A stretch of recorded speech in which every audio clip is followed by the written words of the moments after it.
Good morning. Guess who's back? Guess who's back?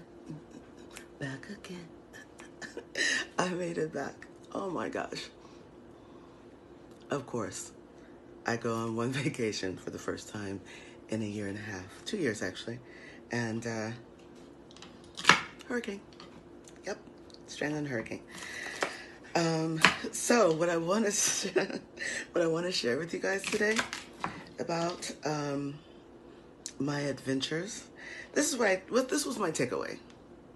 My takeaway was this, because there were several different experiences happening.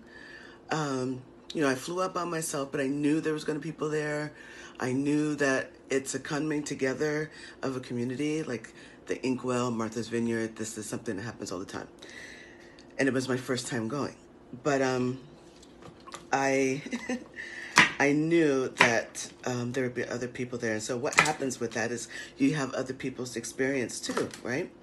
And there was a lot of frustration at getting stranded, getting, our flights getting canceled. I think I had 3 flights canceled. And they were like, some of them were more than a day apart, a day and a half or something like that. And, this is the thing. Sometimes things happen, sometimes ish happens.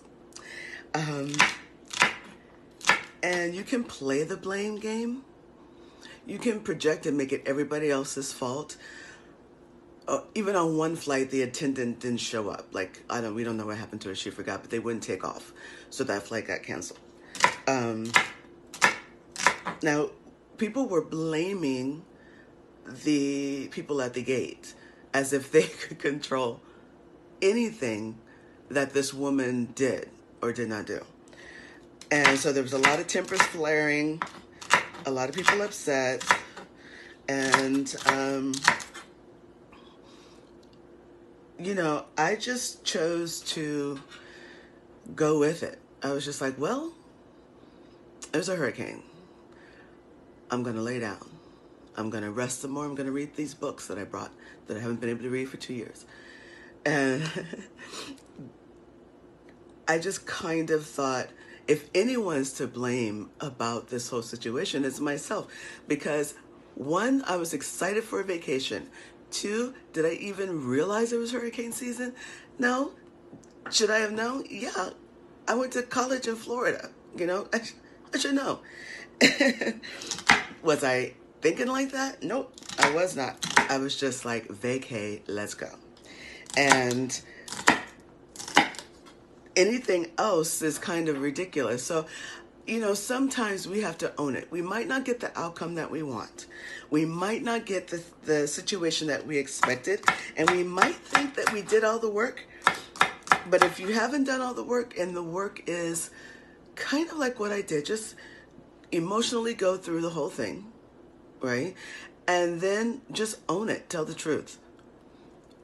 But as humans, what we tend to do is blame other people for our experience or our outcome, when in truth, if we haven't done the emotional work, and we haven't done the mental work, and we haven't prepared for all the things, that's on us. What do you think about that? That's on us. So I sat there and watched a lot of people get really upset because they were going to miss connecting flights, but they made connecting flights that were only 30 minutes apart. There's no room for human error in that. There's no room for God in that. There's no room. And that's their fault. They made the reservation. I never do things like that. I never make it less than an hour because I don't know what's going to happen. I just like to be prepared. In this case, all legs of my flights got canceled, so it didn't really matter. I had to do a whole new thing. And I just flowed with it. I just flew by the seat of my pants and just chose the path of least resistance. And I wasn't stressed. Actually, my people were stressed. I got texts and phone calls and all kinds of things. Where you at? What are you doing? Why'd you back? I'm like, oh, this is why I had to lay down some more. But yeah, you guys, sometimes we can't blame everybody else. Sometimes We got to be grown and own it. There you go. That's all I got for you today. I've got to go see some clients. Much love. Be blessed. Bye.